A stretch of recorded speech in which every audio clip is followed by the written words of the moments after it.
സിദ്ദിഖിനും രഞ്ജിത്തിനുമെതിരെ പോലീസിൽ പരാതി. Kochi city police കമ്മീഷണർക്ക് വൈറ്റ്ല സ്വദേശിയാണ് പരാതി നൽകിയത്. ശ്യാം പ്രസാദ് ഉത്തമൻ വിവരങ്ങളുമായി ചേരുന്നുണ്ട്. ശ്യാം, ആരാണ് ഈ പരാതിക്കാരൻ? എന്താണ് പരാതിയിലെ ആവശ്യം?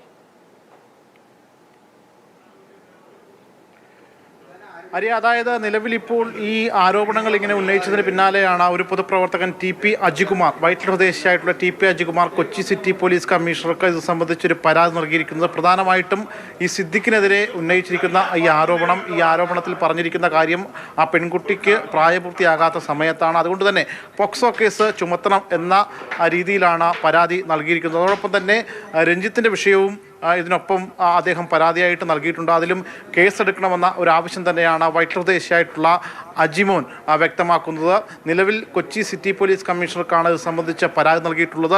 കൊച്ചി സിറ്റി പോലീസ് ഇത് സംബന്ധിച്ച് ഈ പരാതിയിന്മേൽ എന്ത് നടപടിയെടുക്കും എന്നതാണ് ഇനി അറിയേണ്ടത്. സ്വാഭാവികമായിട്ടും ഇന്ന് രാവിലെയോടുകൂടിയാണ് ഈ അമ്മയുടെ ജനറൽ സെക്രട്ടറി സ്ഥാനത്ത് നിന്ന് സിദ്ദിഖ് ഒഴിയുകയും അതോടൊപ്പം തന്നെ രഞ്ജിത്തും ചലച്ചിത്ര അക്കാദമി ചെയർമാൻ സ്ഥാനത്ത് നിന്ന് രാജിവെക്കുകയുമൊക്കെ ചെയ്തത്. ഇതിന് പിന്നാലെയാണ് ഇത്തരത്തിലൊരു പരാതിയുമായിട്ട് വൈറ്റില സ്വദേശിയായിട്ടുള്ള അജിമോൻ ഇപ്പോൾ കൊച്ചി സിറ്റി പോലീസ് കമ്മീഷണറെ സമീപിച്ചിരിക്കുന്നത്.